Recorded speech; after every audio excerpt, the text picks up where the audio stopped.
Listo, pues no, bienvenidos a todos a esta sesión de Physics by Drinkers. Realmente yo no recuerdo exactamente en cuál vamos. Creo que es la octava o la séptima. La octava. Pero bueno, el día de hoy nos va a hablar Juan Sebastián Balbuena. Él hizo su pregrado en física en la Universidad Nacional y después se fue a hacer su maestría en física teórica y matemática en la Universidad Ludwig Maximilian en Múnich, y ahí mismo está haciendo su doctorado junto con el Instituto Max Planck de Física. Entonces, nada, Juan Sebastián, porfa, adelante. Bueno, antes que nada, muchas gracias a todos todos los organizadores que han hecho este evento posible y demasiado increíble. La posibilidad de encontrarse con la gente alrededor del mundo es muy chévere, aunque no sea personalmente, ¿no? Y bueno, espero que los participantes el día de hoy se lleven un mensaje a casa. Y pues justamente estaba comentándoles ahorita a los organizadores que yo había sido como un poco, mm, no sé, ambicioso y la verdad es que este tema es bastante amplio y quise mantenerlo un poco más sencillo. Entonces, en el sentido que lo haré más como para incentivar la charla, justamente.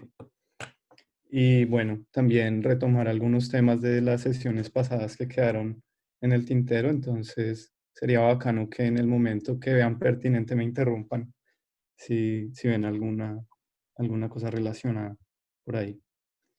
Listo. Entonces, antes que nada, pues esto es una charla para bebedores de cerveza, por ejemplo. Y pues esta imagen la puse ahí porque justamente está relacionada con algo muy fundamental que vamos a tocar hoy y son las transiciones de fase.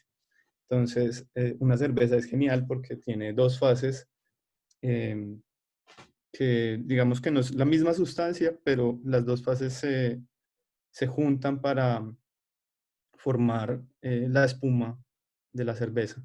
Entonces esa espuma se puede entender en términos de estas pequeñas burbujas. Ahí se alcanza a ver, no sé si ven eh, mi mouse cuando lo muevo. Sí, sí, sí. Ok. Entonces ahí la idea es que estas burbujas lo que están haciendo es separar dos fases o incluso la misma fase, pero de alguna forma esas burbujas son como estables, ¿no? Hasta cierto punto. Entonces, digamos que la idea de esta separación de fases y todo lo que voy a discutir hoy tiene su fundamento en esto. Entonces, ¿qué son los defectos topológicos? Pues los defectos topológicos, antes que nada, son una cosa muy contemporánea. Son un objeto de estudio que está en muchas ramas de la física y de la ciencia en general. Esta es una carátula de la revista de Nature del 2016 y lo que están viendo ahí son cristales líquidos y justamente esas intersecciones donde parece que ah, hay una región oscura y una región azulada, está separando dos fases distintas en los cristales líquidos. Y estas, digamos, estas dislocaciones que separan los dos dominios es lo que se conoce como un defecto. Entonces, no soy experto en cristales líquidos, pero los modelos teóricos que estudiamos son aplicados directamente a estos tipos de materiales, por ejemplo. Otro ejemplo muy bacano son los vórtices. Entonces, aquí tengo un dibujito, un video. Eh, Está en YouTube, en realidad no es mío. Y la idea es que los vórtices que se forman en el agua cuando tienes un perfil de velocidad tal que se forman estos anillos, se pueden entender en términos de los solitones o también defectos topológicos, que son un caso especial de lo que estaremos hablando hacia el final de la charla hoy. y esperemos a ver hasta dónde alcanzamos a llegar. Y bueno, finalmente, pues lo más interesante es que estos objetos no solamente se ven en el agua o en los fluidos, en los líquidos, sino en otros fluidos como en el aire. Entonces, este es otro video que también me gusta mucho y se lo recomiendo. Ahí está el link. Este es el profesor David Tong y él trabaja un montón con estos objetos solitónicos o defectos topológicos en general. Y bueno, este, digamos, este tipo de investigaciones todavía lo llevan a otro nivel y tiene implicaciones a nivel fundamental con Feynman, por ejemplo, o otro tipo de fenómenos que motivaron la teoría de cuerdas, entre otras. Y bueno, todo esto es como un abrebocas, como una pequeña invitación para saber de qué vamos a estar hablando hoy. Entonces, antes que nada, pues el approach que yo quiero hacer hoy es desde las teorías clásicas y puse entre paréntesis field theory porque pues no es una teoría de campos al principio, sino es una teoría totalmente clásica. ¿Y qué me refiero con una teoría de campos o una teoría clásica? Entonces, pues para entender eso mejor, pues lo mejor es como empezar con el caso cero y proceder por inducción, como dirían algunos matemáticos, alguna cosa. Entonces, el caso cero, en cero dimensiones, una teoría de campos, ¿qué es? Pues el mejor ejemplo es el modelo de Ising. Entonces, ¿qué es lo que hace el modelo de Ising? El modelo de Ising nos está modelando justamente la interacción entre dipolos magnéticos, que los notamos con S sub I, y el índice I lo que está contando es pues, la posición de cada uno de estos átomos. Entonces está S1, S2, S3, etcétera. Y el modelo de Ising todavía lo simplifica muchísimo más todo este complejo de interacciones, con todo este complejo, lo simplifica diciendo que el momento dipolar magnético solamente puede tomar dos valores, más o menos uno. Y eso es como lo más básico que podríamos empezar. Y todavía lo simplificamos mucho más en una dimensión. No se confunda con este cero dimensiones que estoy hablando aquí. Aquí estoy hablando de una dimensión espacial. Y luego retornaré a qué significa esto de cero dimensiones en la teoría de campos. Entonces, en una dimensión, pues podemos escribir las interacciones como en términos de un hamiltoniano, ¿cierto? Y lo que hacemos es simplemente, tenemos nuestros grados de libertad. ¿Cuáles son? Los momentos dipolares o los spin, para simplificar la notación. Y el hamiltoniano eh, lo estamos escribiendo como una suma sobre todas las posiciones I, J, un coeficiente J y el producto de los spin a la correspondiente posición I y J. Y bueno, aquí puse una cosa, entre paréntesis, bastante importante que apareció también en charlas pasadas y es el concepto de localidad. Y localidad lo atacamos desde el nivel más básico, asumiendo la condición de vecinos más cercanos. O los vecinos más cercanos, ¿qué significa eso? Que las interacciones perdón, que consideramos solamente son las de corto alcance. Entonces, por ejemplo, S4 únicamente va a interactuar con S3 y con S5, mientras que ya con S2 no va a alcanzar a interactuar y este coeficiente de interacción lo notamos con J. Listo. Entonces, fíjense que con esa condición de los vecinos más cercanos, el hamiltoniano se reduce a esta expresión, ¿cierto? Y aquí estamos sumando sobre todas las posiciones y aquí el límite lo puse explícito, n-1 significa que estamos sumando hasta la penúltima posición. Y bueno, ¿por qué estoy siendo tan explícito? Pues para hacerlo todavía más sencillo.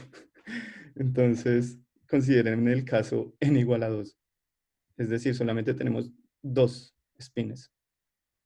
¿Y esto qué es? Entonces, pues solamente tengo un coeficiente, que es el coeficiente de interacción entre uno y 2. Y aquí lo voy a asumir negativo.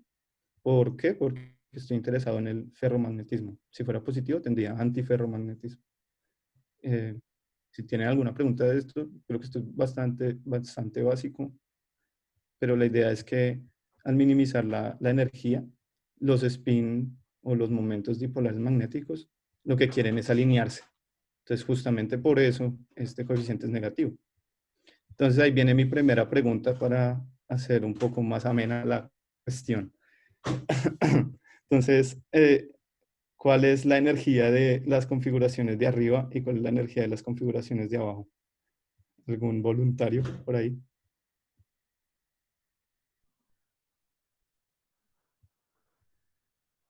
¿Cómo que me perdiste? ¿Eh? ¿Cómo? No, Repite la dice, pregunta que... ¿Cuál es ok, la energía de la configuración, de las cuatro configuraciones? O sea, cada una de las configuraciones tiene una energía distinta, ¿cierto? Y la pregunta es, ¿cuál es la energía de cada una de estas configuraciones? Es pues bastante. si son diferentes, entonces le da que ese uno por ese 2 es menos uno. Ajá, Entonces la energía es epsilon medios. sí, exacto. Y si son iguales, le da ese uno por ese 2 le da uno y le da menos epsilon medios. Exacto. Entonces tenemos dos niveles de energía. Entonces esto, fíjense que es un sistema que tiene dos niveles de energía, pero cuatro estados o cuatro configuraciones. Y lo interesante de estas configuraciones es que podemos tener como una transformación entre ellas, una simetría de transformación. Y esa simetría de transformación, esa transformación de simetría, perdón, lo que está haciendo es voltear los spin.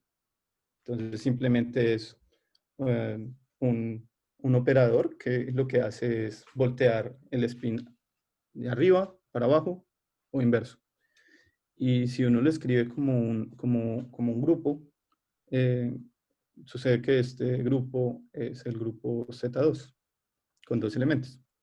Entonces, como decía Mauro, tenemos dos niveles de energía, epsilon medios y menos epsilon medios, y estos dos niveles de arriba pues están degenerados, es decir, tienen la misma energía, mientras que el estado de abajo también tiene la misma energía, pero negativa. Listo. Entonces lo importante, como ya lo habíamos dicho alguna vez en las clases, en las charlas pasadas también, es que estas energías absolutas, digamos que no nos dicen mucho, sino lo que importa en realidad es el gap de energía. Y esto del gap de energía va a volver a aparecer adelante. Entonces, es bastante fundamental los gaps de energía. Listo. Entonces, ahora la pregunta es, ¿cuál es el estado de vacío o el estado base, el fundamental, digámoslo así? Entonces, si yo les pregunto a ustedes de estos cuatro configuraciones, ¿cuál sería el estado de vacío o el de mínima energía? ¿Ustedes qué dirían? Pues ahí hay un problema porque está degenerado Ajá, y es cualquiera de los de abajo. sí. Am, Entonces, ¿uno cómo resuelve eso? Pues depende de lo que uno esté interesado en hacer. sí, Entonces, la idea es que en clásica, en mecánica clásica, el estado base o el estado de vacío no es único y en realidad uno debería hablar del un estado de vacío. Mientras que en la mecánica cuántica, como estos 12 estados son degenerados, lo que uno va a tener es que el estado, la configuración de vacío o el estado base es degenerado. Entonces, ahí viene la primera diferencia entre mecánica clásica y mecánica cuántica. Es bastante trivial, digamos, hasta este punto, pero va a ser muy importante con lo que vamos a hacer luego. Entonces, lo estoy manteniendo en el lenguaje más sencillo que encontré. Entonces, ahora, ¿qué va a pasar si cogemos un n y lo volvemos un poco más grande? Incluso muy, muy grande, mucho mayor que 1. Entonces, volvemos a asumir las condiciones de mínimo de vecinos más cercanos. Tenemos este factor n, es un typo, en realidad debería ser sobre 2, perdón, como lo tengo aquí, epsilon medios, el mismo que estábamos usando. Y aquí la suma va a ser hasta n-1. Listo. Entonces, ¿cuál es la configuración de vacío o la configuración de mínima energía? Pues nuevamente tenemos dos, y son estas dos. Todos los spin mirando para arriba o todos los spin mirando para abajo.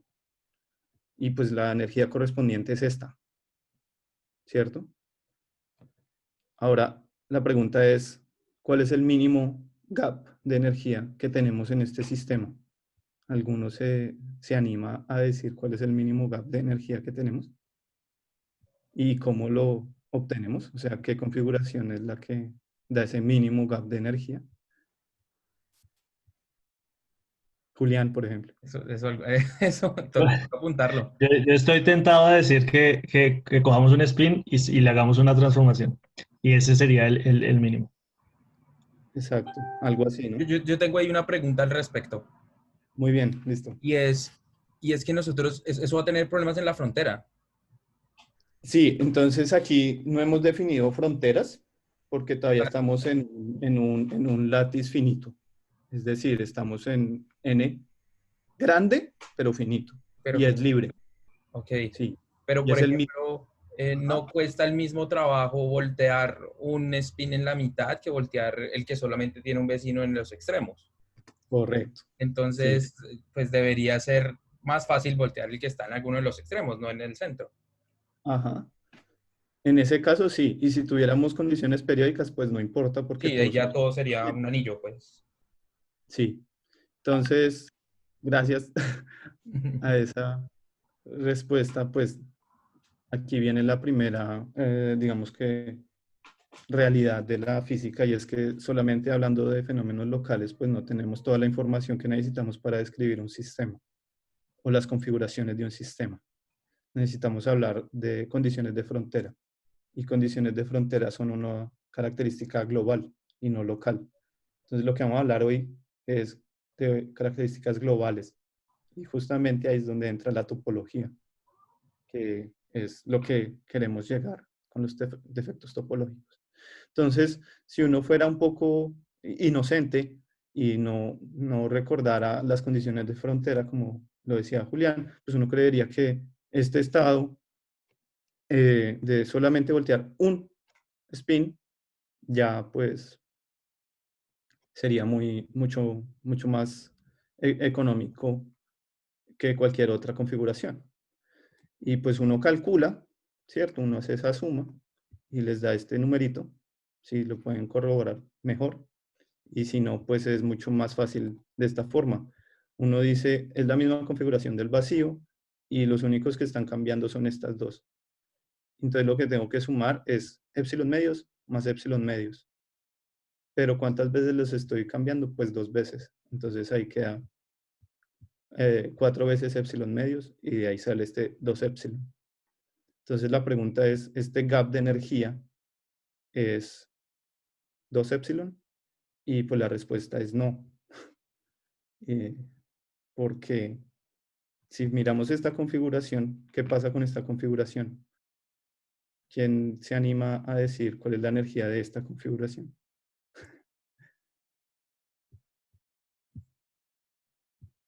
Bueno, el caso es que es la misma, justamente. Estas dos configuraciones son degeneradas y esta también, por el mismo argumento que únicamente donde cambia de signo es... Eso le iba a decir. Pues por eso este sistema muestra clusterings. Sí, Es usual que si uno no tiene, por ejemplo, un campo magnético externo que muestre que hay alguna dirección privilegiada, lo único que uno debería tener en cuenta es cuántos saltos hay. y listo. Esto estaría mostrando entonces la característica local de la capacidad la característica global, que es como contar cuántas veces cambia de signo. Y eso en realidad uno lo puede luego interpretar con unos invariantes topológicos. Luego, ¿qué sucede con esta configuración? Pues todos los spins up aquí y esto solamente para abajo aquí. Esta configuración es idéntica a la que decía Mauro, donde solamente volteamos el de la esquina. Y fíjense que esta configuración que se supone que debería ser mucho más difícil llegar, en realidad tiene un gap de energía menor que esta, porque esta tiene 2 épsilon, mientras que esta tiene épsilon. Entonces si yo les pregunto en mecánica cuántica, ¿cuál transición es más probable? ¿Pasar de este estado de todos hacia arriba a esta configuración o a esta? ¿Ustedes qué dirían?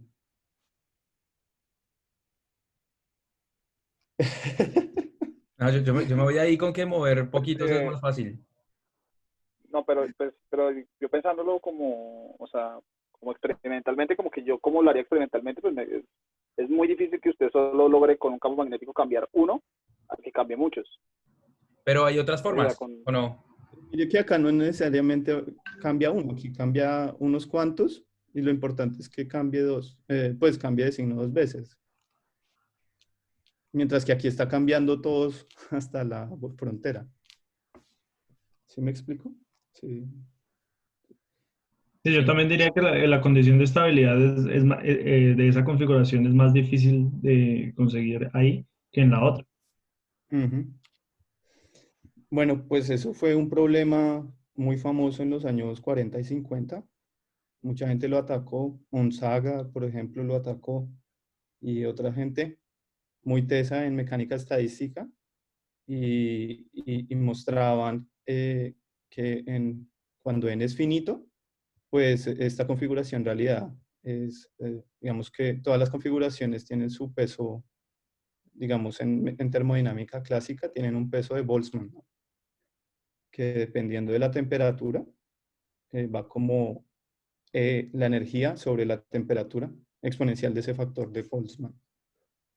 Y entonces en volumen finito, o sea, n finito, pues no hay ningún problema y esta configuración es totalmente asequible con un épsilon pequeño, entonces es más probable que esta. El problema viene cuando tenemos el límite termodinámico. Entonces, ¿el límite termodinámico qué es? El límite termodinámico es tomar el número de partículas o el número de sitios a infinito. Y ahí ya viene a conectarse con lo que hablábamos de dimensión cero, teoría de campos. La teoría de campos se puede entender como esto, como un límite n yendo a infinito. Entonces, el primer problema que uno encuentra en este límite termodinámico es que esta energía tan bonita que teníamos es epsilon medios por n-1, pues esta cosa va a diverger, es decir, va hacia menos infinito. Y pues eso es un problema aparente, porque en realidad uno lo que puede hacer es utilizar este poder de la renormalización, ¿no?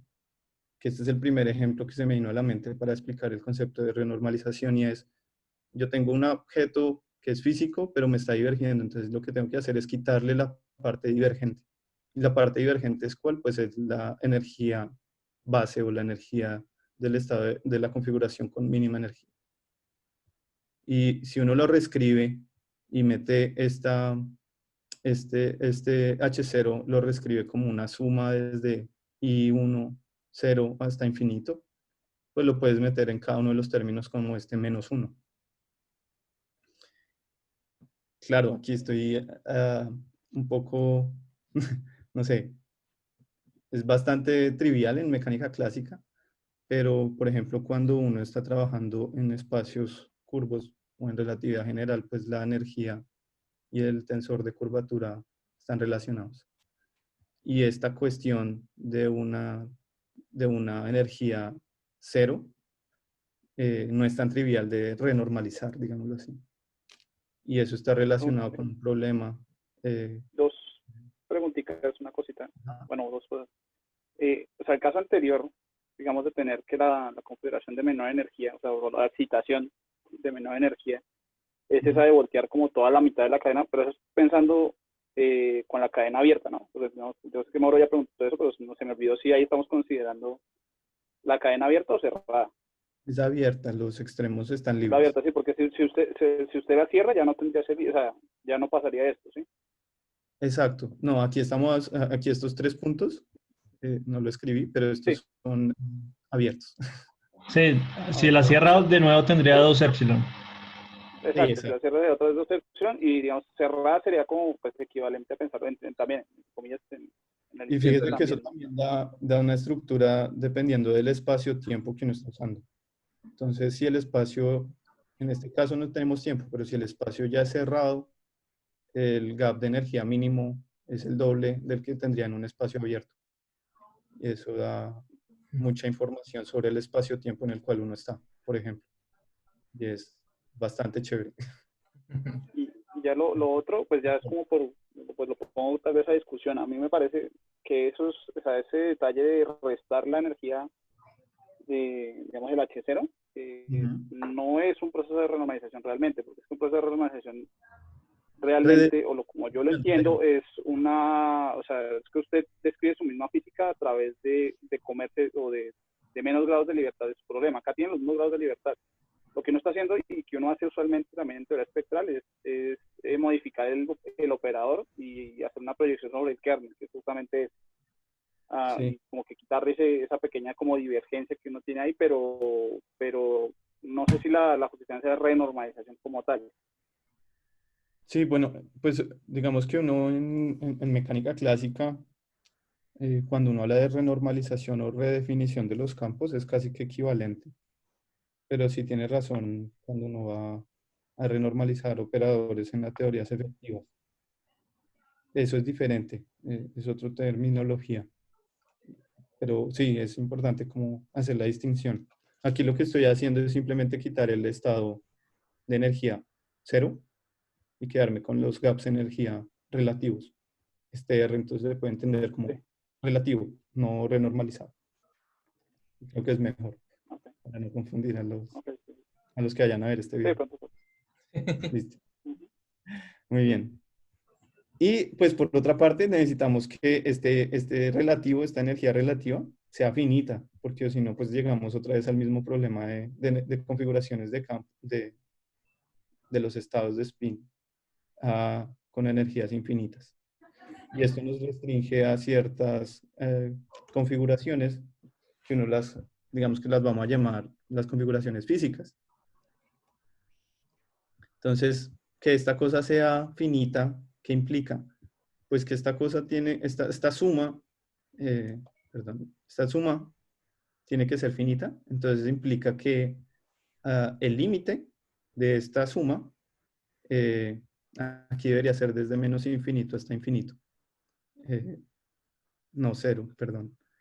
La suma entre menos infinito e infinito eh, implica que este término, esta cosa, tiene que ser cero.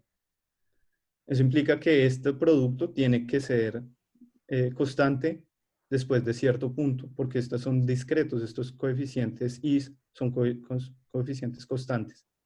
Entonces, la única posibilidad es que SI sea igual a SI más 1. En otras palabras, ¿eso qué significa? Que este límite tiene que existir. Y este límite eh, lo llamamos más o menos, dependiendo si va hacia más infinito o hacia menos infinito. Es decir, que las configuraciones que llamamos de energía finita están localizadas en una región finita de espacio y fuera de esa región todos los spins están mirando para arriba o todos los spins están mirando para abajo. Y de ahí para adentro pues está toda la parte dinámica. Pero esto nos vuelve a imponer una condición de localidad. Entonces, esta es otra forma de ver cómo las condiciones locales nos restringen las configuraciones de, de todos los spin que queremos estudiar. Pero bueno, no sé, digamos que ustedes son físicos teóricos y no les importa la energía finita. porque pues para un experimental eso no tendría sentido. Entonces ustedes están interesados en energías infinitas, y pues la única forma de considerar eso sería en un baño térmico a temperatura infinita, por ejemplo. Pero pues eso son extrapolaciones que no vamos a considerar por hoy.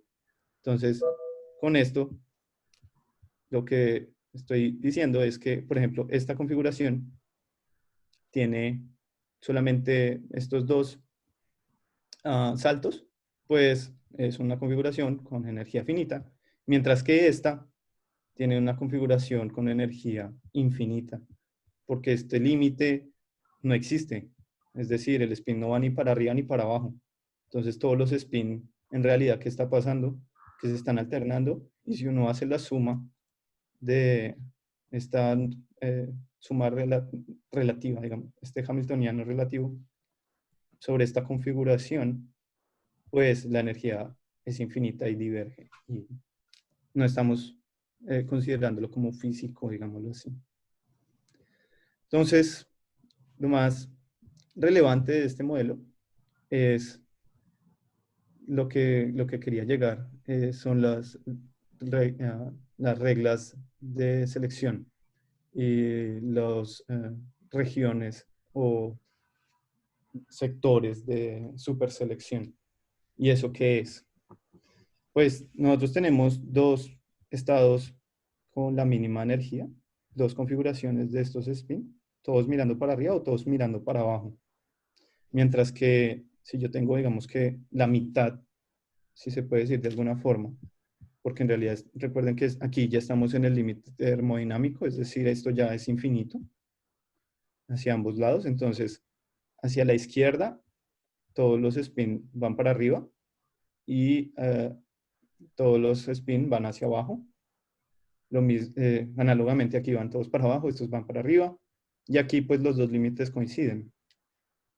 Interesante, nuevamente, ustedes pueden calcular el gap de energía para pasar de aquí a aquí es epsilon, y es la mitad de una excitación, de este tipo de excitación, que era 2 epsilon. Entonces ahí viene otra vez la pregunta que les hacía en el caso finito, y es este tipo de transición de todos los spin para arriba hacia la spin, digamos que la mitad con los spin hacia abajo, tiene un costo de energía cero, casi que, perdón, menor que el de voltear uno solo, y es epsilon. Entonces vuelve y les hago la pregunta, ¿este tipo de transiciones será que sí ocurren o qué está pasando ahí? ¿Qué es lo que nos está faltando? ¿Qué tipo de información nos está, digamos que, bloqueando la probabilidad? ¿O qué dirían ustedes?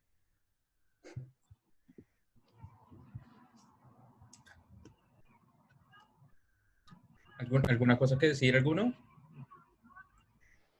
Digamos, estas cosas, yo tengo una vista mucho más computacional del asunto. Sí. Pues porque hacia allá es donde yo me he ido toda la vida. Y en ese sentido, uno sí puede tener este tipo de transiciones abruptas, que la Ujú. configuración más estable sea que haya un brinco, digamos, colectivo. Sí. Pero que eso pase realmente en la naturaleza, no estoy seguro. No, sí Sí. pasa. Pero, o sea, no es que tan sencillo, me parece extraño, pero no, sí pasa porque realmente, digamos, hoy en día, digamos, todo este dilema de los sistemas fuertemente correlacionados tienen ese lío, es de que la excitación de los sistemas justamente es una excitación colectiva, por alguna Ujú. razón, ¿sí? Y Bueno, la excitación sí, sí es colectiva cierto. realmente no se entiende bien, ¿sí? La cuestión es que es raro que sea en este sistema donde realmente pues, la interacción es una sencilla, no es nada así muy extraño, como para que uno diga, bueno, puede que la excitación colectiva, o sea, que la excitación sea de una forma colectiva, ¿no? Pero, aunque bueno, no, inclusive pues como es un conjunto más como ordenado, tampoco es tan raro. Pero la cuestión ahí, Dani, es que mire que las excitaciones colectivas se están dando a partir de una interacción local. Las interacciones son Sí. de a pares de vecinos. No, no es local, Sí, no es a vecinos, no es local. Bueno, a eso me refiero. que eso fue algo de lo que también más o menos tratamos de decir ahorita, entonces sí, esa es una palabra peligrosa. Pero mire que es una interacción a primeros vecinos y lo mismo va a ocurrir en el caso dos dimensional o tres dimensional. Lo que pasa es que se Ujú. Sí, forman clústeres, que la forma del clúster realmente está definida únicamente por las condiciones iniciales, es decir, y por el generador de números aleatorios que usted escoja si lo está haciendo por algún método de Monte Carlo, pero va a ser fácil que se generen clústeres porque las fronteras siempre van a ser difíciles de cambiar y eso, y bueno, se puede cambiar. La manera que hay que hacerlo es meterle termodinámica seguramente. Si usted calienta el asunto es fácil. sí, Eso, entonces, exactamente, uno lo tiene que tratar desde la parte termodinámica. Entonces, digamos, eso fue también un trabajo que hicieron en la mecánica estadística y las pruebas, se me escapa el nombre, pero lo que mostraron es que si uno tiene un volumen finito, no hay esta transición. Esto es lo que se llama una transición de fase en este modelo.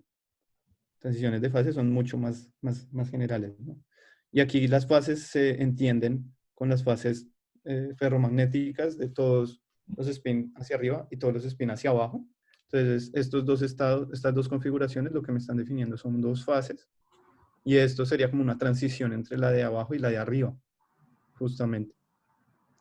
Y este tipo de transición de todos abajo hacia todos arriba, lo que o hacia cualquier uno de estos sectores, se mostró que eso no existe eh, a temperaturas cero, a una temperatura de cero, en el límite de T yendo a cero, que es lo que estamos haciendo aquí. Estas configuraciones, cuando uno habla de la configuración más estable, en realidad uno lo puede entender como un límite termodinámico también, Uh -huh. de la temperatura yendo a cero. Y lo más chévere de este modelo sencillito que muestro hoy es que la temperatura crítica entre estos dos, de este sistema es justamente la temperatura cero. Entonces esto es lo que estoy mostrándoles aquí, es un sistema a temperatura crítica.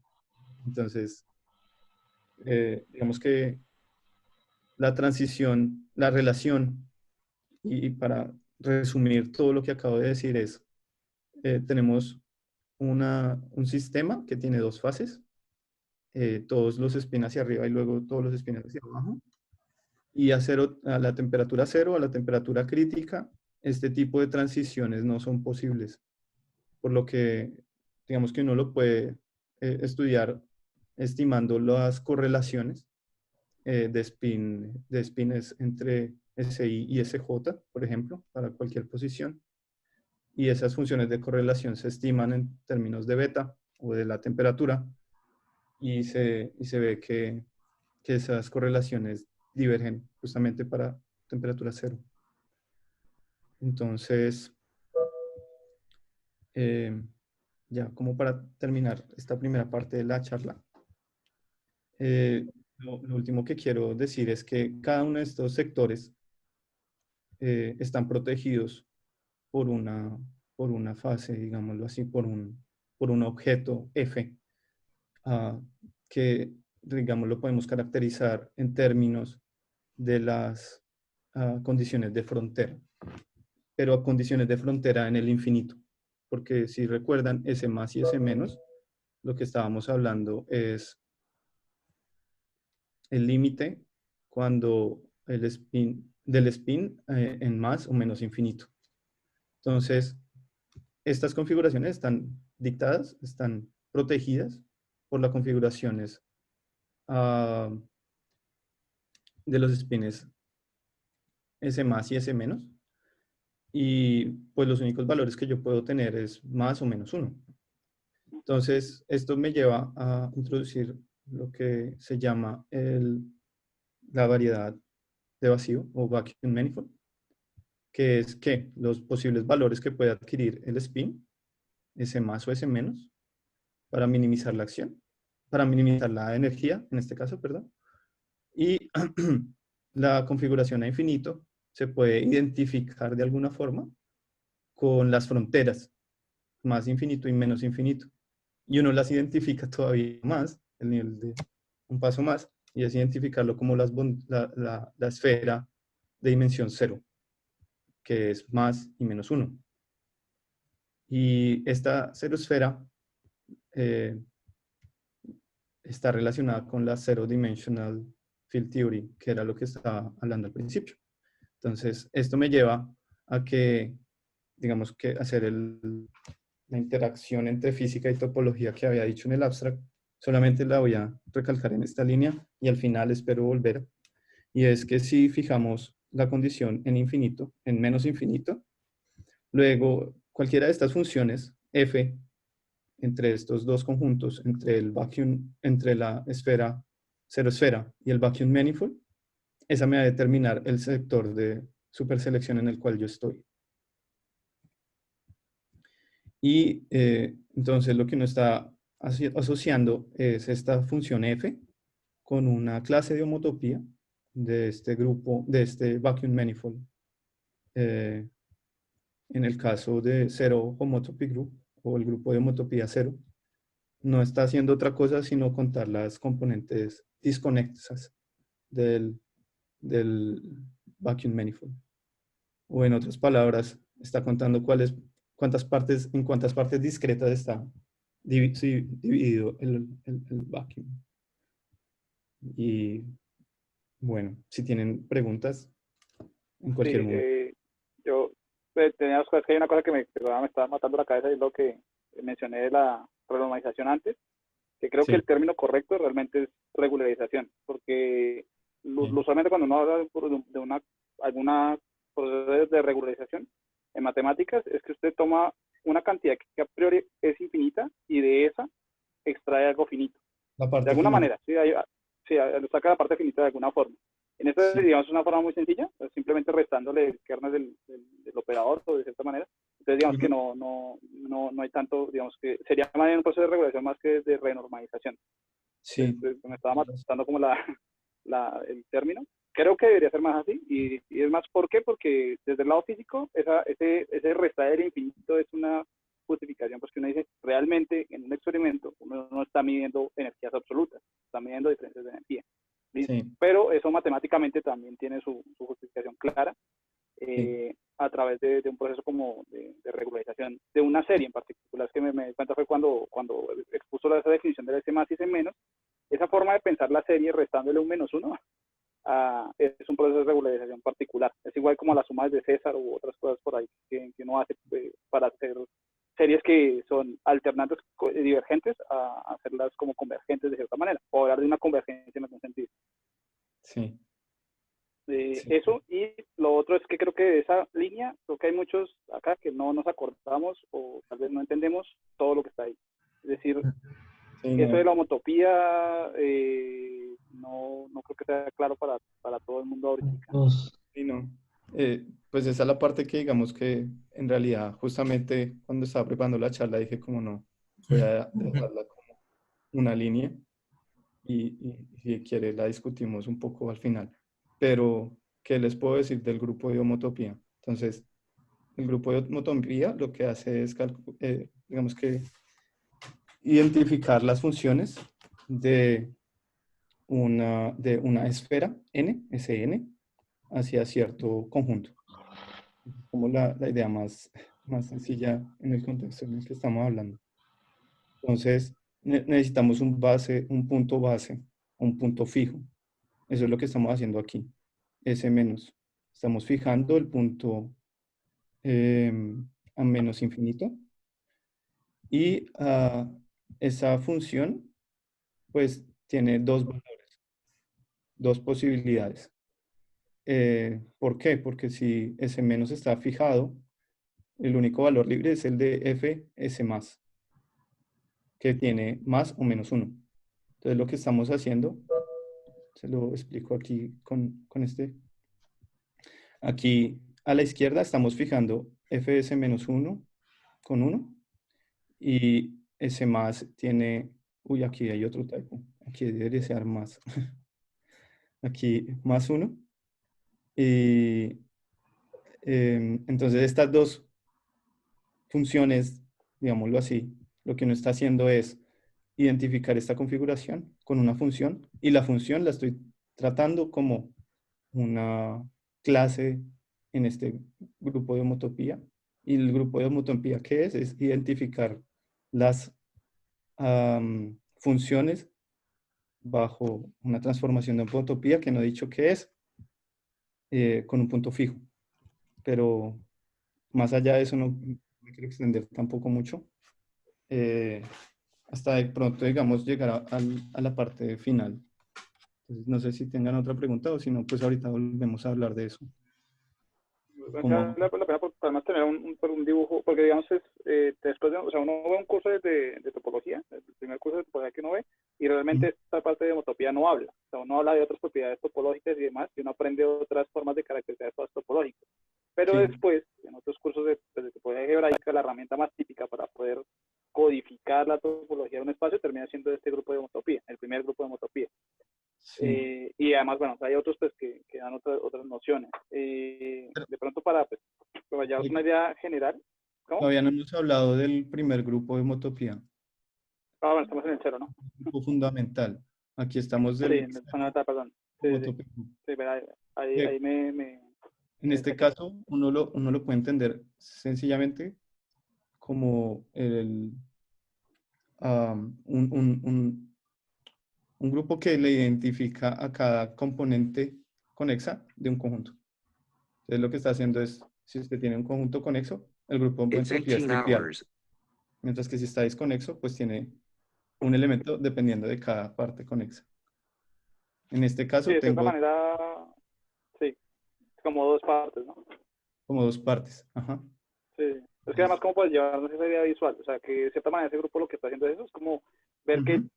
tan continuo es el espacio, o sea, como si uno se imagina la variedad, o uno está trabajando como una sabanita, si tiene huecos o no, ¿sí? O si tiene dos, pues, o tiene partes o no. Entonces acá hay como dos partecitas, el más uno y el menos uno, que están pues separadas, ¿no? Y pues igual el conjunto sí se ve así, ¿no? Son dos puntos, de cierta manera. Pero, pero me confunde un poco lo de hablar de continuidad, más bien de conexidad. ¿Sí? Es conectividad, sí, es conectividad, digamos, en el término formal, ¿no? Sí, Pero, y claro, sí sería un poco, sí, contar el número de huecos, Sí. más- para tener una idea no, intuitiva de eso, ¿no? pues esta más que Número de número de huecos es componentes más como el conexos. número de partes, el número de partes. O sea, Sí, porque no necesariamente, o sea, eso es solamente Que, como para tener una idea intuitiva. que al Número de final se del puede día le tener está igual, contando de las transiciones. sí. Que Van a eso, estar caracterizadas por, es esa que no fue, me quiero adelantar también. ese fue el objetivo del principio, contar cuántas transiciones había, es decir, cuántos cambios de ese estilo. Sí, Sí, es correcto. sí. Ahí la cuestión importante es que justamente, o sea, pensarlo desde esa forma topológica, está diciendo de que esas dos posibles, digamos, soluciones del estado se están codificando en la topología de un espacio, ¿sí? O dependiendo de la topología de un espacio, ¿sí? O sea, como que son soluciones igual de su sistema, pero con topología diferente. O bueno, Sí. partes topológicas diferentes. Uh-huh. Bueno, sí, El correcto. número de huecos se lo daría es el pi1, ¿no? El grupo fundamental. El grupo fundamental, sí, Sí. que todavía no hemos llegado allá. Pero sí, me gustó lo que estaba diciendo Mauro, es, ustedes suman, eh, pues lo que hacen es como tomar cuántas veces cambia de signo la configuración, y si cambia para arriba es más, y si cambia para abajo es menos. Y uno suma muchas veces, toma esto, y al final eso lo que uno le tiene es un más o menos uno. Si empieza en la misma y termina en la misma, están en un sector de configuración, en este sector de configuración.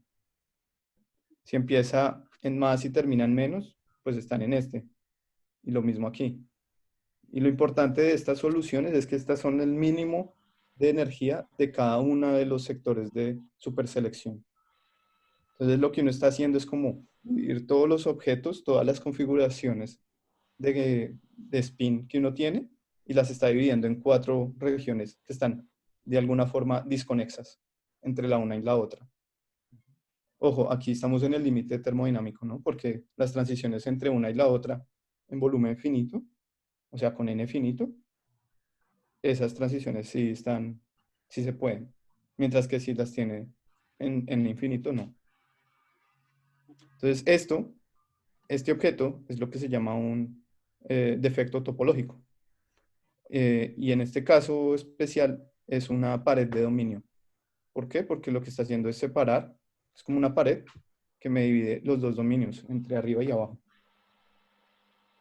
Eso es como nombres equivalentes.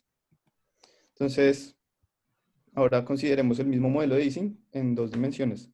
Y en dos dimensiones, Yo pues, sí que quería hacer, hemos llegado hasta este momento.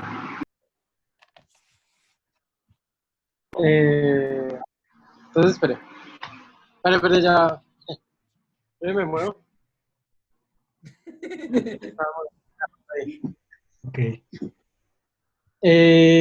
Sí, una de las preguntas que tenía era como, bueno, digamos, la manera en la que usted está definiendo como esta idea de un grupo y demás, es una pregunta como que siempre he tenido, y ajá, es que siempre que veo, pues como que resulta que en este tipo de cosas, cuando tratamos de analizar estas vainas, este tipo de sistemas, pues resulta bastante útil hablar en términos de grupos porque existen unas simetrías, así como dice, como por ejemplo, pues vemos degeneramiento sobre las energías, algo así.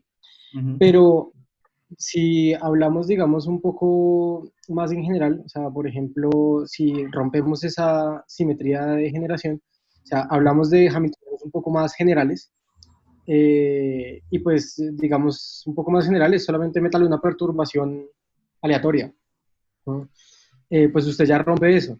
En ese sí. caso, puede hacer una formulación también, yo nunca la he visto, no sé, se puede hacer un tipo de formulación que sea en términos de grupos, pues por lo Sí, que rompemos como todas estas simetrías. ¿Es posible hablar de esto? ¿O es que esta manera de ver el problema solamente aplica para esta particularidad, digamos, como de estas simetrías, como cosas que podemos ver de pronto en un laboratorio, pero no que existen realmente en la naturaleza?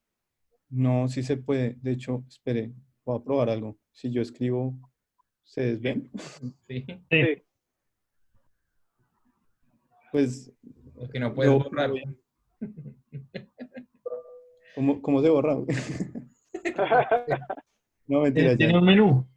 ya Eso lo es. tengo. Listo, listo, listo. Bueno, entonces voy a escribir aquí como para contestarle. Entonces, me voy a adelantar un poco la charla, pero pues está bien, no importa. Uno generalmente, ¿y ahora cómo escribo? Ok, no sé. Espere, espere. La idea es que uno tiene grupos de simetría, ¿no? Entonces, esos grupos de simetría uno los escribe como justamente como un grupo G. ¿Y ahora por qué no me escribe? No sé. G, el caso, listo. Entonces, el G, ¿qué le está haciendo? Está tomando, por ejemplo, en el caso de los spin, y eso se lo manda a un grupo, a una transformación. Entonces, uno habla de la acción del grupo sobre estos espacios. S, ¿cierto? Y uno puede hablar de toda la teoría de representaciones y todo lo que hay detrás. Ahora, cuando uno habla de teoría de rompimiento de simetría, en el caso que usted está hablando explícitamente, es un rompimiento explícito, aunque suene redundante. Y es que uno incluye un término que hace que esta transformación ya no sea válida. Por ejemplo, en el caso de este hamiltoniano que teníamos, eh, bueno, ¿dónde está? Aquí.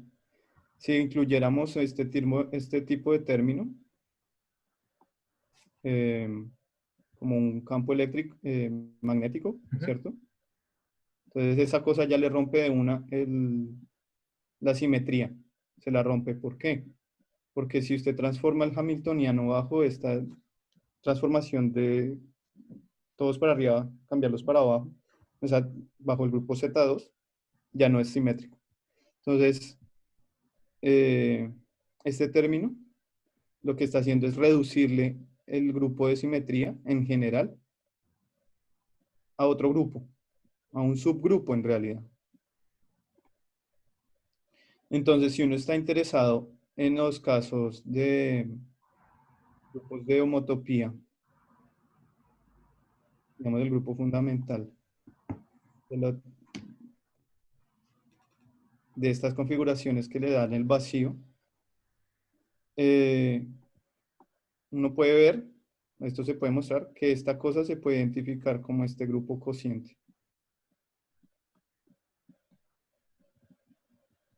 Perdón, es muy difícil. O sea, todo esto iba a hablar un poco al final de la charla, pero pues ya es del final de la charla, entonces no importa. Entonces, si uno identifica estas variedades de las configuraciones de campo que le minimizan la energía con este grupo cociente, uno puede utilizar todas las teorías de grupos y de teoría de homotopía, y uno puede ver que esta cosa es igual a esto. Entonces, lo que le importa solamente al final es, pues dependiendo de la dimensión que uno esté interesado. Aquí estoy dando el ejemplo entre el grupo fundamental y las partes conexas. Pero eso se puede generalizar a n-1.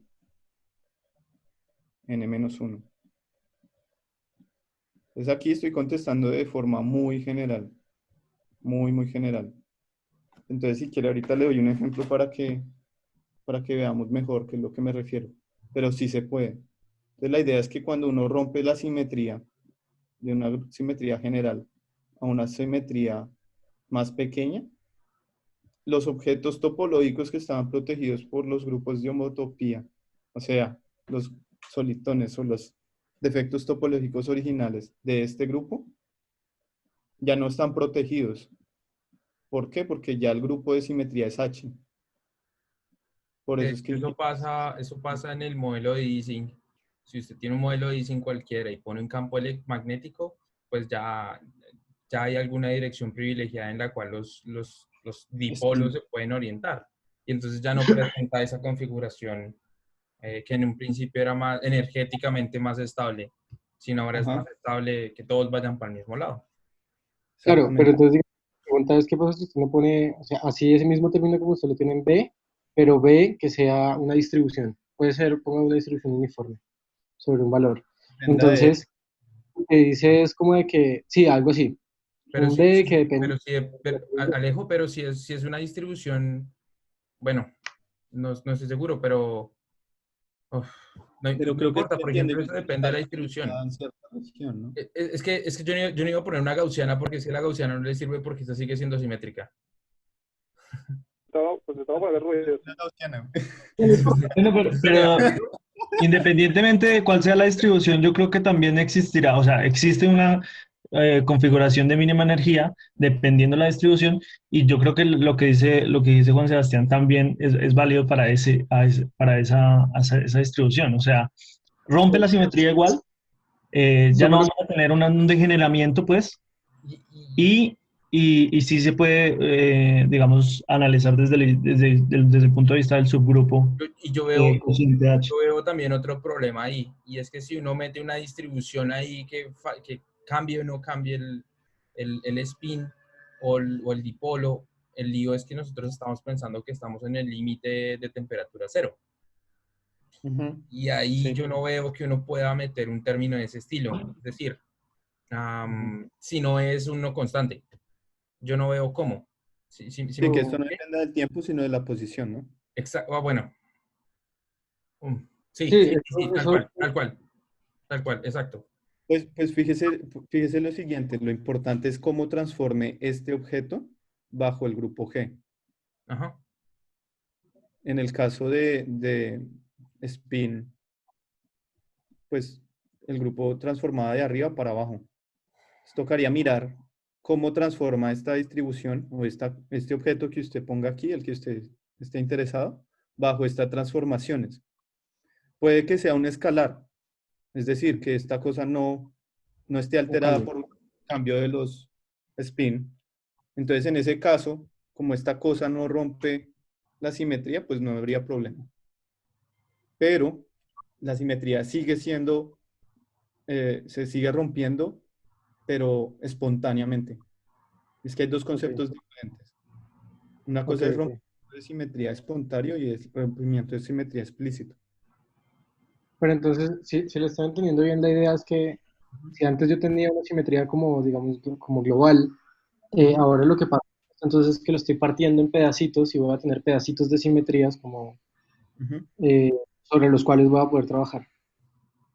Pero entonces, ok, pero si yo tuviera una cosa así súper loca, entonces en principio podría llegar en algún caso a romper completamente la simetría del... Sí, o sea, simplemente poniendo aquí uno constante, ¿cierto? Eso ya de uno le rompe explícitamente la simetría. Porque este término, al ser escalar, pues fíjese que todos cambian de signo, pero este no. Entonces ya todo el término le cambia de signo. Entonces no es invariante bajo la simetría. Ok. Y ese es el problema. Mm. Mientras que si usted cambia este B de tal forma, no sé qué, dependa de alguna forma de los spins o alguna cosa, de tal forma que este término, todo como un todo, transforme eh, y al final le quede con el mismo signo más, entonces la simetría se conserva y ahí no habría problema. Pero entonces este campo magnético ya depende también de alguna forma del spin, ¿sí me explico? De la posición del spin en cada posición, por ejemplo. Creo que perdimos a Alejo, Sí. pero sí, se Yo puso quería bravo. complementar No, algo. no, igual, Yo igual, quería comple- igual, claro, claro, tiene todo el sentido. Si usted, por ejemplo, pone un campo magnético en alguna región particular, pues que esté, digamos, enfocado a alguna parte y muy, muy lejos no se sienta tanto, ¿no? Pues, Ujú. y muy, muy lejos estamos pensando que estamos en el límite termodinámico en donde eso va a infinito, pues allá muy lejos yo puedo tener otra vez ese tipo de particiones. Entonces eh, ahí depende fuertemente de cómo se comporte B. En el caso que yo estaba hablando, pues uno supone que todo el mundo siente el mismo campo magnético, Sí, por ejemplo. que es, pues no necesariamente es el caso, pero bien. eh, bueno, yo no sé si es que Alejo no está porque van a responder más que todo Alejo también. Sí, ahí está. Porque, bueno, es que en el caso, o sea, extremo que está pegando Alejo, así un desorden completo, eh, hay muchas herramientas en geometría no conmutativa que le ayudan a uno a seguir haciendo el análisis, trabajando. Creo que hay una noción que se llama deformación de grupo y es justamente pensar en cómo se deforma esa acción de los grupos eh, sobre los operadores o sobre esos términos extra que aparecen en geometría no cosas de estilo, eh, que permiten de cierta manera seguir haciendo un análisis digamos, de la topología de estos sistemas. Ya no tengo como un ejemplo claro, un término exacto, pero sí se puede, o sea, son cosas que se pueden hacer a pesar de que exista un desorden, o sea, que exista desorden en la red, se puede seguir trabajando, pero eso requiere, digamos, en la parte, digamos, matemática, hablar de geometría no conmutativa y de hablar de formaciones de grupos y demás. Hay una creo que es una cosa que se llama como teoría de formación que tiene algo que ver con eso, pero como sí se puede, pero no sé más cómo complementarlo. Sí se puede. Veo una pregunta, ¿cuánto tiempo queda? Sí. Ya, como 15 minutos. Bueno, vamos más o menos 1 hora y 5 minutos. Es decir, eh, por ahí unos 15, 20 máximo, digo yo.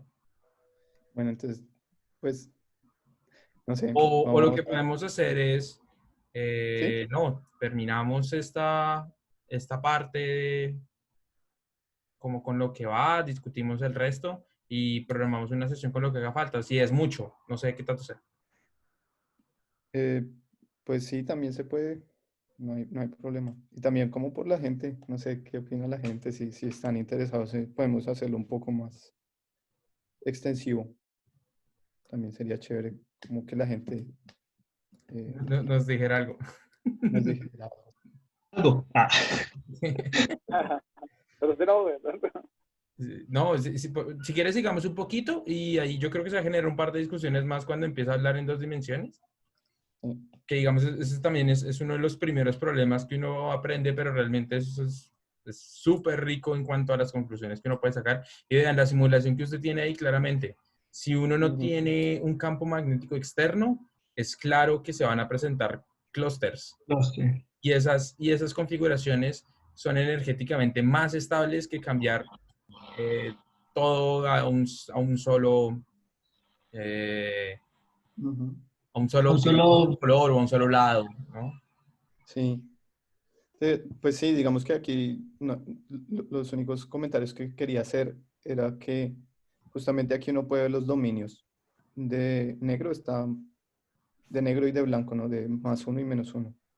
Entonces uno ve cómo se forma empezando desde una configuración aleatoria y lo deja equilibrar, deja ver a qué configuración llega después de evolucionar el sistema varias veces. Todo eso es usando Monte Carlo. Y bueno, las regiones, al final, lo que estaba diciendo Mauro, justamente es que estas configuraciones son estables y uno puede estimar la energía, digamos, de cada esta configuración y está determinada ya en este caso no por el número de veces que cambia el spin, sino que ese cambio ya va a ser es proporcional en cada una de estas regiones de transición. Entonces ya no va a ser proporcional únicamente donde cambia, sino al perímetro de cada uno de estos clústeres. Entonces, Eso es realmente la misma conclusión a la que llegamos antes, ¿o no? Que sí, solo depende del borde. solamente depende del borde o de la pared de dominio Ok. o del domain wall.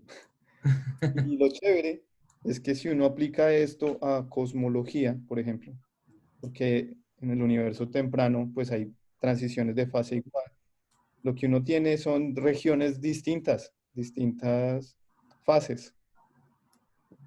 Y esto tuvo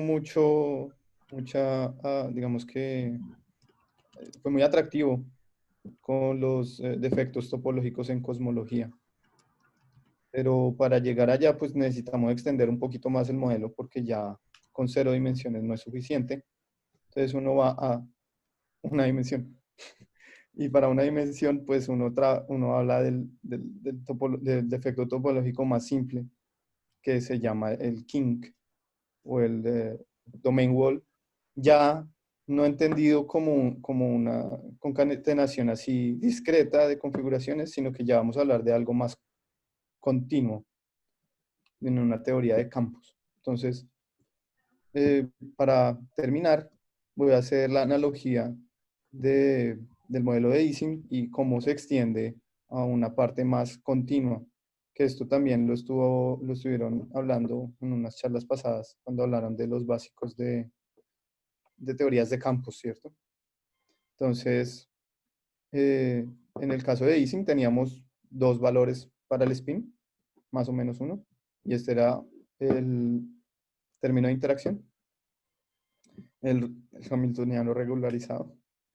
Y si ahora hacemos que el modelo tenga un índice ya no discreto, sino continuo, y que el spin ya no tenga valores entre 1 y -1, sino que ya sea cualquier valor de menos infinito a infinito, pues la generalización de este término de interacción sería algo de este estilo.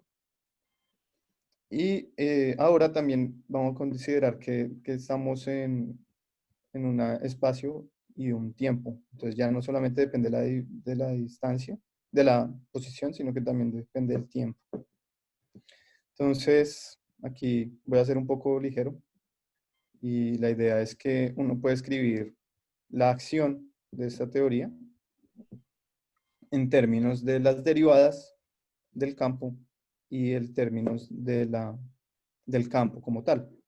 Entonces, si uno está interesado en teorías relativistas, pues la invariancia que uno debe conservar de esta acción es Lorentz, o en otras palabras, que la relatividad general sea explícita en esta acción, la relatividad especial, perdón. Entonces, adicionalmente uno dice, bueno, yo quiero que las ecuaciones de movimiento de esta teoría de campo sean ecuaciones diferenciales de segundo orden. No hay mayor argumento físico por qué se va a hacer así. De hecho, yo lo mencioné hace un par de sesiones. Hay teorías que consideran derivadas altas o otros términos de interacción entre el campo y sus derivadas, por ejemplo.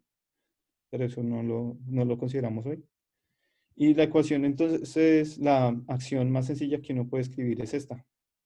Es un término cinético y el término de potencial. Uy, aquí hay otro error, otro typo. Aquí debería ser delta X, derivar respecto a la posición. Entonces, si uno lo escribe de manera más simplificada, pues queda esta acción súper sencilla, donde aquí los índices están sumados con la notación de Einstein. Y entonces, ¿cómo generalizamos Ising? ¿Cuál es el primer intento de hacer que esta interacción la llevemos a la interacción en campos? Pues si tenemos SI y SI más 1, esto sería como phi de x por phi de x más delta x. Y pues uno puede hacer una expansión de Taylor o simplemente considerar que este es el mismo campo en f de x y al final le queda un potencial cuadrático. Digamos que está bien. El problema es que este potencial solamente tiene un mínimo y el mínimo de este potencial va a ser en phi igual a 0. Entonces uno puede hacer toda la teoría de campos ahí que uno quiera y solucionar el sistema y pues eso es un oscilador armónico y todas las cuestiones que uno es bastante instructivo, pero al final esta configuración, este potencial no es suficiente. Necesitamos eh, un potencial cuártico. ¿Por qué? Porque lo que queremos ahora es que el mínimo ya no sea único, justamente. ¿Y para qué queremos que el mínimo no sea único? Pues para tener dos fases con las que estábamos hablando en el modelo de Ising, todos los spin hacia arriba, todos los spin hacia abajo. Aquí el potencial cuártico lo que nos está definiendo es dos mínimos en el potencial en más o menos V. Una preguntita ahí. Pues, Ajá, por ejemplo, mire, devuelves al anterior. sí. Para mí es claro que, digamos, uno puede decir que la generalización le lleva a ese hamiltoniano, por lo tanto Ujú, le da ese término de potencial, ¿no? ujú. De eso no tenemos alguna parte cinética, pero pues eso es cosa particular del sistema. Entonces uno tiene ese potencial. Bueno, Ah, déjeme hacer la parte cinética, justamente cuando uno hace Ising, ahí no hay ok. parte temporal, ¿no? Es Sí, bastante curioso. es que ahí está el asunto. O sea, ya, pero listo, no, hágale. Súper. Sí, ahí justamente cuando uno habla de la parte cinética, la parte dinámica es esta cuestión aquí, que la hice con un comentario y nadie dijo nada, y es volver este campo que depende de la posición a volverlo un campo que depende de la posición y el Sí, tiempo. sí, sí, sí. Y adicionalmente estamos asumiendo que esta cosa es totalmente suave en la posición y en el tiempo. Es decir, que se puede decir que es smooth, sí, suave, en X y en T. Ok. Pero pues si a ustedes les gusta generalizar todavía más, pues podrían considerar funciones raras sobre el tiempo y la posición con saltos abruptos. Pero pues no sé si, no sé. Cómo así que a ustedes? No, pero mire que es lo General, que en uno general, a esperaría medir, del sí. sistema. Es lo que uno Exacto. esperaría del sistema porque realmente tenemos saltos abruptos. O sea, el Sí. modelo de Ising realmente los tiene. Entonces es raro que Entonces, uno diga que la función va a ser suave. sí, entonces lo que estamos haciendo aquí es, decimos que ya el momento dipolar, por ejemplo, que era Sí. la analogía que teníamos, ya es continua, ya puede tomar valores entre -1 y 1, no Ok. solamente sino cualquier valor entre menos infinito e infinito. Entonces, la, Sí, de la, la- hecho, eso iba a notar cuando estaba mostrando el potencial cuártico, pues Sí. precisamente esa continuidad, es decir, ahora en este modelo como tal, eh, usted puede encontrarse, si usted resuelve el sistema no para los mínimos, sino lo resuelve en general, usted puede encontrarse en cualquier punto de ese potencial, usted puede tener cualquier punto de ese potencial. Claro, lo va a llevar a los mínimos al final de cuentas y las Algún, condiciones estables van a reproducir eso, pero sí es bastante curioso que uno utilice un potencial de esa manera, que es continuo, para llegar a unas conclusiones que a la final son em, estados discretos. bueno, bueno, va a ser mi pregunta, pero yo creo que la tenemos que discutir al final por las mismas cuestiones de tiempo. realmente, entonces esta cuestión que estamos mirando de volver esto un sistema continuo no es únicamente coger los spines y pegarlos de forma infinitesimal, sino además que ya nos salimos del modelo de Ising. Sí, no, eso ya es otro Es, modelo. es un modelo de Heisenberg pegado todo. Sí, esto ya es un modelo más general. Ok, ok. Pero bueno, eso si quieres lo discutimos al final para que pueda terminar ahí la idea. Sí, bueno, la idea es que aquí la generalización, la variedad de vacío, ¿cuál va a ser? Entonces va a ser las configuraciones de campo que me minimizan este potencial. Y pues este potencial tiene dos mínimos. Y esos dos mínimos, pues uno los puede mirar, los puede sacar explícitamente del potencial y se da cuenta que es más o menos B. Entonces, es usual encontrar esta anotación de que el valor esperado del vacío, en el vacío del campo phi es más o menos B. Entonces, esto, digamos que lo reconecto con lo que estábamos hablando antes. Y fíjese que este lagrangiano, esta densidad lagrangiana es simétrica bajo esta paridad que decíamos de más a menos phi. Este grupo discreto Z2, el mismo grupo de simetría. Aquí esta simetría es explícita y sigue siendo simetría de este lagrangiano. Sin embargo, el vacuum, el valor esperado del vacío, eh, solamente va a tomar o más o menos. Entonces, uno habla de rompimiento espontáneo de simetría cuando este valor esperado no tiene la simetría del grupo. La misma, sí, el grupo de simetría de este sistema, de este valor, no es el mismo que el del sistema como tal. Es decir, el sistema tiene la invariancia entre más y menos, pero si yo me paro aquí, no es lo mismo que estar aquí, al final. Son vacíos diferentes, como en el estado, como en el caso de Ising. Y lo chévere es que, pues aquí yo ya no dibujé las flechitas, pero es como si ustedes tuvieran un continuo de flechitas para cada posición. Y la configuración que me interpola entre los dos vacíos, pues va a ser algo parecido a esta configuración que yo tenía aquí, por ejemplo. Pero si yo lo vuelvo continuo, y pues ya voy a tener algún lugar donde el spin es cero, donde este momento dipolar es cero. Sí. Eso es lo que estoy mostrando aquí. Esta configuración de campo que va a interpolar entre más y menos. Y uno lo puede hallar explícitamente solucionando las ecuaciones de campo. Y eso es una tangente hiperbólica. Y ya para concluir hoy, lo que les quiero dar es como las características físicas de este tipo de soluciones y lo que estábamos hablando ya al final con los paredes de dominio. Y es que si yo expando este potencial alrededor de uno de los vacíos, por ejemplo, más, yo puedo interpretar este término, m cuadrado, como la masa de las excitaciones elementales. Eso uno lo puede conectar con física de partículas, por ejemplo, cuando hace cuantización de los campos. Y esto es la masa de un bosón y es famoso porque eso fue descubierto en el 2012, es el bosón de Higgs. Entonces aquí les estoy metiendo un poco de conceptos que en realidad no están en este modelo, pero uno los puede conectar y se da cuenta que hay un gap de energía también. Recuerden que este coeficiente era parecido al epsilon que hablábamos antes. Este epsilon. Entonces, nuevamente la historia del gap de energía aparece en la teoría de campos ya continuo. Y para concluir, este objeto, si yo hago esta integral, que es la integral de la energía cinética, pues no va a depender del tiempo, si yo lo considero estático, solamente depende de la posición y la parte del potencial. Y yo hago esta integral, la integral de esta ecuación, de esta función, de esta tangente hiperbólica. Uno hace el cálculo y les da este número súper elegante.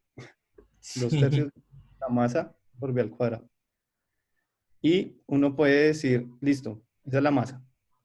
Y también me interesa ver cuál es la posición, pues el ancho, como el tamaño de esa pared, porque fíjese que en el dominio, en el modelo de Ising, pues no podíamos hablar de un tamaño, simplemente era la distancia entre dos átomos, pues, o dos moléculas, Sí. y eso era como el salto abrupto. Mientras que aquí, como es continuo, yo sí puedo hablar de dónde está localizada esta cosa. Entonces, si uno se da cuenta que la tangente hiperbólica puede ser escrita en términos de exponenciales, uno dice, listo, mi localización la voy a asumir cuando esta cosa ya es exponencialmente cercana al valor de vacío. Porque en realidad nunca es vacío. Eso es algo interesante. Tiene energía cero, pero en realidad esta cosa se acerca exponencialmente rápido. Entonces uno puede localizar de alguna forma, nuevamente la localización de la que hablábamos, este tipo de configuraciones, en un radio, y ese radio es proporcional al inverso de la masa. Y aquí lo pueden ver. Esta masa está aquí. Entonces uno dice, listo, tengo un objeto con una masa proporcional a m por v al cuadrado y la tengo localizada. Este objeto está localizado en una región que es proporcional a 1 sobre m. Entonces, puedo calcularle la longitud de Compton o la longitud de onda, que sería como el tamaño cuántico de alguna forma de este objeto, que depende de la energía. Y si uno hace la razón entre este tamaño del King y el tamaño cuántico o la Compton length, le da que esto es proporcional a b al cuadrado. Y b al cuadrado en realidad tiene energía, tiene dimensiones de energía. Entonces, como estábamos hablando de, nuevamente, temperatura cero, lo que estamos hablando es que este valor en realidad es mucho mayor que, que esas unidades. Aquí no estoy siendo explícito, pero esto debería ser unidades de energía. Entonces, al final lo que estamos hablando es que esta razón entre las dos longitudes, entre el tamaño clásico y el trabajo y el tamaño cuántico, es mucho mayor que 1. Entonces, es como considerar una mesa y la distancia de un átomo. Entonces, la mesa como tal es clásica, aunque la parte cuántica esté ahí, ¿no? Entonces, lo que uno concluye de estos argumentos bastante someros es que este tipo de objetos se pueden entender como objetos totalmente clásicos. Obviamente uno puede hacer teoría de perturbaciones y mirar las perturbaciones cuánticas sobre esto y bueno, hacer un montón de cosas, pero como mensaje final es que este tipo de objetos topológicos se pueden entender de una forma muy clásica. Por eso quería hablarles desde la perspectiva de teoría clásica de campos y hasta la última slide fue que hablé realmente algo de cuáles son los efectos cuánticos. Entonces, esto será para otra ocasión, yo creo. No, Listo. muchísimas gracias. A mí me pareció que realmente es una forma muy interesante de ver el problema, ¿no? Como en donde podemos realmente conectar con cosas que en principio uno aprende sin apuntar hacia allá. Eso me parece súper chévere, me gustó un montón. No sé si alguien de las personas que nos está viendo tiene alguna pregunta, algún comentario adicional, alguna cosa que quiera decirle a Juan Sebastián. Yo tengo como varios puntos que me gustaría volver que se mencionaran a lo largo de la charla, pero no sé si por tiempo sea pertinente. Ok, entonces usted se queda con nosotros un ratico más. Entonces Ok. eso, no, dejémoslo ahí. Miremos a ver si alguien más tiene alguna otra cosa por decirnos. Y si no, pues entonces eso, cortamos el video y ya nos ponemos a ver las preguntas largas. Sí. Yo soy un comentario chiquito y ya le doy espacio pues para si alguien más tiene algún comentario. Sí. Sí, bueno, hay muchas cosas que sí, o sea, hay varias como cosas elementales que uno tiene por ahí en la mitad que son chéveres de abordar y bueno, bacano es eso, digamos, como la conclusión final. No sé, pues a mí sí me queda ahí, no decir, además, voy a preguntar si mi interpretación está quedando bien. y es que justamente estos defectos topológicos son de alguna manera fenómenos macroscópicos que tienen un origen cuántico, o sea, es como que al fin y al cabo son clásicos, o sea, tienen una descripción clásica, pero pues su origen realmente viene de algunas cuestiones cuánticas. Entonces es chévere ver eso porque son, me imagino, pues en experimentos donde uno lo que ha visto como una pequeña como observación de fenómenos macroscópicos que realmente tienen un origen cuántico. No sé si así lo estoy interpretando bien con lo último que dice Sebastián, de que son objetos clásicos.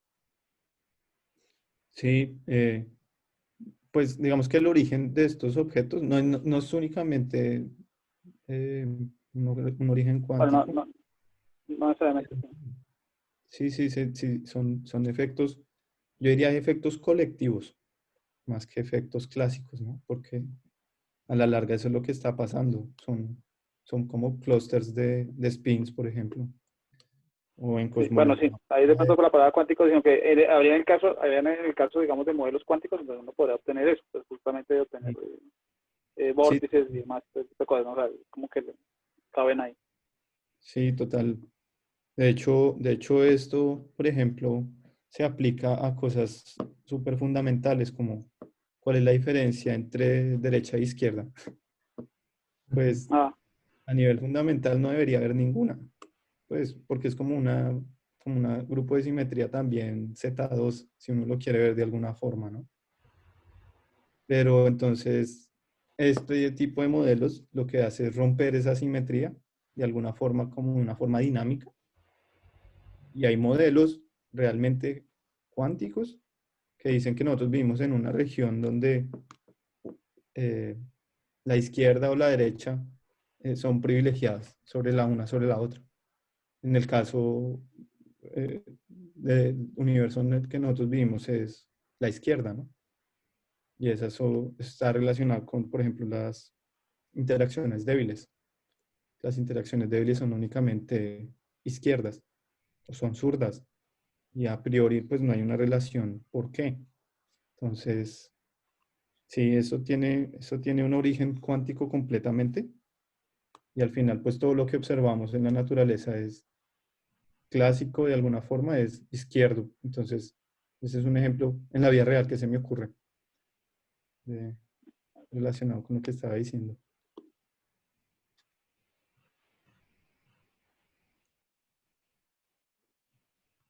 Bueno, Sí. ¿alguien más tiene algún otro comentario? ¿Alguna de las personas como que no han hablado? Eh, pues, desde el momento.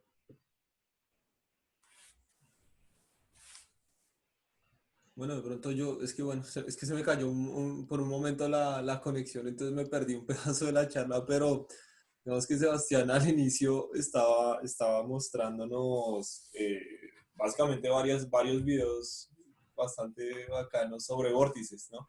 Y esa fue Sí. como la inspiración para entrar al tema. Ujú. Ahí después empezamos con modelo de Ising. Yo dije, bueno, en algún momento vamos a conectar eso. Después se me cae la conexión y vuelvo y veo un potencial cuártico. Quería saber dónde quedó la conexión entre esos vórtices bueno, el modelo de Ising y lo que estábamos empezando a hacer. Sí, la conexión con los vórtices está en las diapositivas más adelante, pues. Ah, ok, o sea, ya está, no alcanzamos a llegar, ok. Y está el vórtice, ¿verdad? Pero entonces, digamos, cada que haya una cosa, bueno, no sé, cualquier fenómeno que presente alguna, algún comportamiento de vórtice, uno lo puede abarcar por topología. Uno Lo lo que yo- puede, sí, sí, sí. Las vorticidades están de alguna forma cuantizadas y están cuantizadas por un número que se llama el winding number. Mm, Entonces, las vorticidades a la larga justamente eh, están conectadas con el grupo fundamental. Eh, Uno habla de vorticidades en dos dimensiones y el grupo que a uno le interesa en dos dimensiones es pi1 o el grupo fundamental. Entonces, esa es la conexión entre vorticidades, winding number y topología. No sé si queda como más o menos contestado lo que me estaba preguntando. No, pues si va a ser lo siguiente, pues toca Ajá. esperar. ansiosamente la siguiente charla, ¿no? No, y lo preguntaba también porque, digamos, yo he visto varios trabajos que hace la gente sobre em, cuantización sobre los modos transversales de un campo, por ejemplo, de un láser. Entonces usted tiene el modo fundamental, un modo gaussiano, modo 00, eh, y después usted se va a modos excitados. Entonces, si usted tiene, no sé, un modo transversal, no sé, Laguerre 01, no me acuerdo cuál es el que tiene la dona, pero hay uno que parece una dona, es un vórtice o que tiene a veces en el medio un punto de intensidad, entonces modo 2.1, y a eso le estudian, los llaman topología de no sé qué vainas y hacen cuantización de los modos transversales. Y bueno, y pues yo no sé mucho de esta parte, de esta teoría, pero pues por eso es que estaba preguntando eso, si cualquier cosa con vórtice es trabajable por esa línea. Pues hasta donde yo sé, eh, sí, cuando uno tiene vorticidades, esos efectos se pueden caracterizar como con las condiciones de frontera.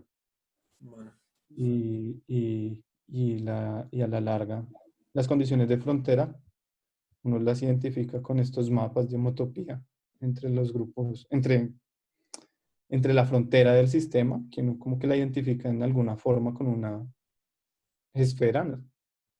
¿Cierto? Y la manda a un espacio de configuraciones de los campos. Entonces, esos mapas se pueden conectar totalmente sin ningún problema con los grupos de homotopía. ok. Bueno, Entonces, dependiendo, si hay, digamos que lo que yo diría como un comentario más técnico es como lo importante es saber de qué condiciones de frontera estamos hablando.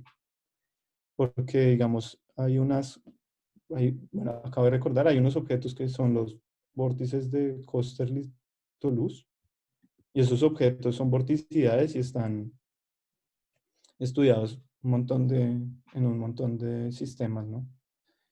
Y el problema ahí es que esos objetos no son topológicos. Eh, son, son solitones, en el sentido de que, bueno, no expliqué qué significaba solitón, pero es justamente lo que dije al final de la charla, que son objetos con una masa finita y localizados en el espacio, esos solitones. Ah, pero hay solitones que no son topológicos. Y el caso de Kosterlitz-Toulouse es un ejemplo de vórtices que no son topológicos, no están protegidos topológicamente.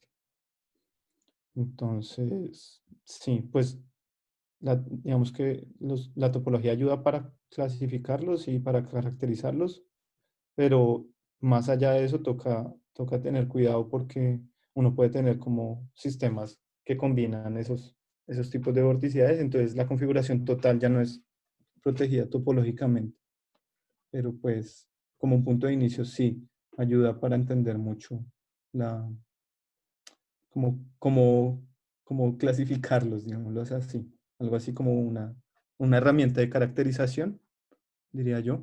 La topología ayuda un montón.